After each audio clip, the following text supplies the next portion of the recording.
Everyone. It is great to see so many people here tonight. I'm really excited about that. I would like to give a big hug and a big thank you to Kathy Dwyer for inviting me to speak again tonight, even though I asked her if I could. Last year, I stood up here in a room full of mostly unfamiliar faces, and I shared with you my experience as a rape survivor. I was beaten and raped during a home invasion, and since my own tragedy occurred 21 years ago, the world has changed a lot. I myself have changed a lot. Sadly, though, I have watched the world decline when it comes to getting involved with society as a whole, but especially when it comes to sexual violence. We have generations of people that still think that sexual violence is not their issue. Truth is, it's everybody's issue. The theory of reasoned action says that in order to change behaviors, you need to increase the belief that the behavior is negative and that others disapprove of it. Sounds pretty simple, right? I'm here today because I want to increase the belief in you that together we can change behaviors and together we can end sexual assault. We are seeing more and more arrests of teachers doing unthinkable things to our children. Our children routinely go into schools to be taught, not touched. Unless they were caught beforehand and convicted, the background checks are probably not going to find out if the teachers are child molesters. Either the child finds out for us after his or her innocence has been annihilated, or someone blows the whistle on them. Teachers have one of the hardest jobs and are ridiculously underpaid. However, we have to keep pedophiles and deviants out of our schools, and that means no more covering up what we see and what we hear.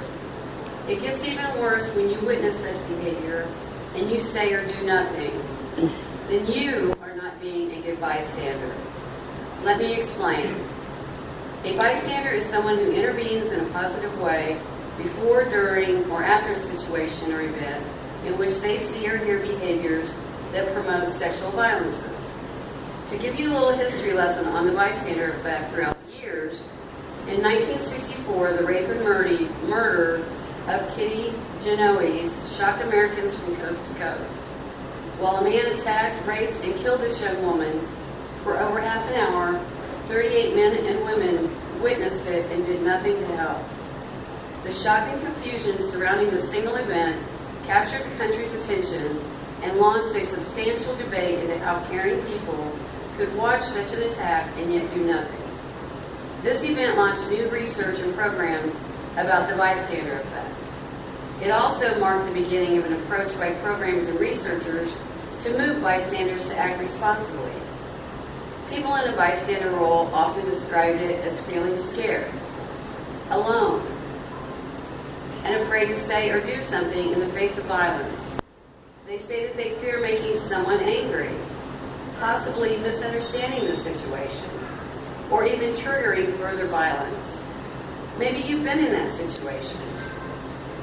The education and training that we have now has been proven successful with how to be an engaged bystander, when to intervene, when to call 911, when to tell a colleague, etc.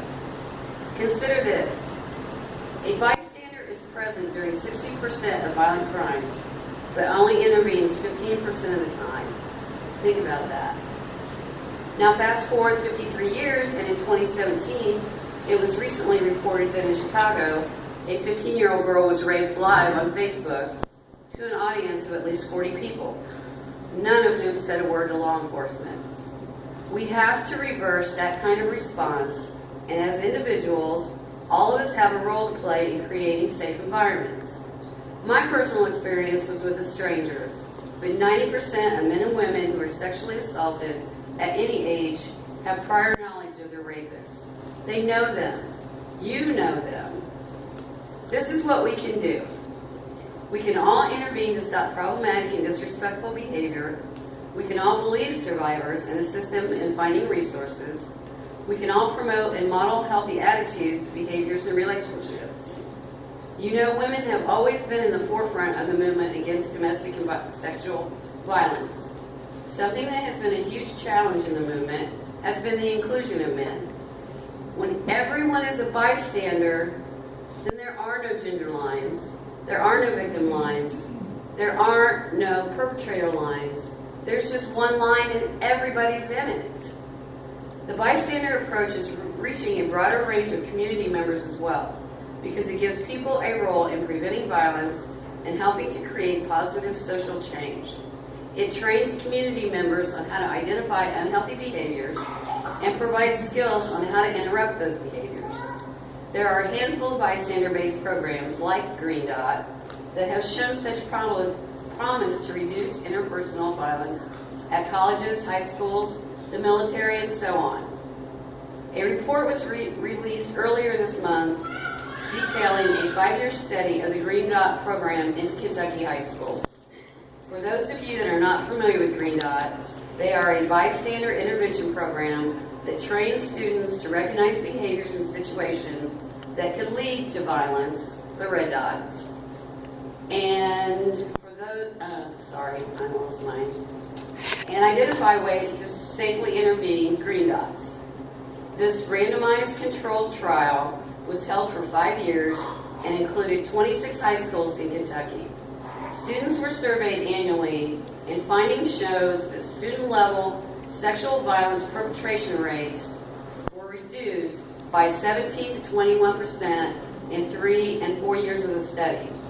Researchers saw similar patterns in sexual harassment, stalking, and dating violence. That is fantastic. That proves that it is working.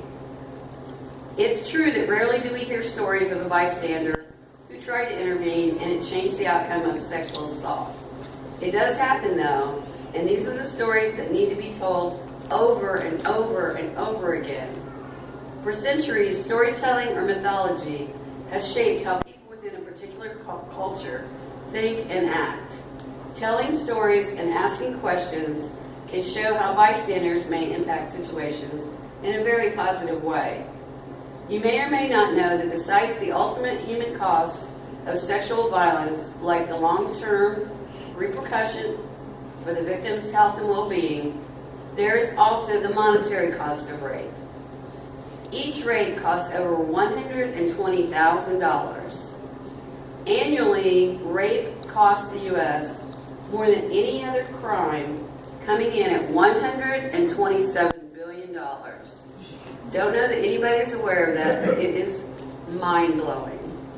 So if over 60% of people don't report sexual assault, just imagine what it would cost if they did.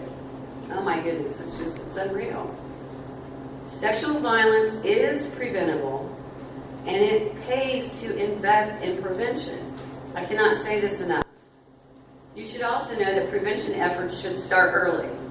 Research shows that there's a link between early traumatic experiences and adult violence. We can no longer wait until we deem as parents for the right time to talk to our children about prevention. When the majority of children that are taken and sold as sex slaves is between the ages of 12 and 14, we can no longer wait until they are entering high school and college to talk to them about prevention. There are books available for you to read to your child of all ages in a way that they can understand. You can get with me afterwards and I can give you some of those resources. Prevention is also about social change.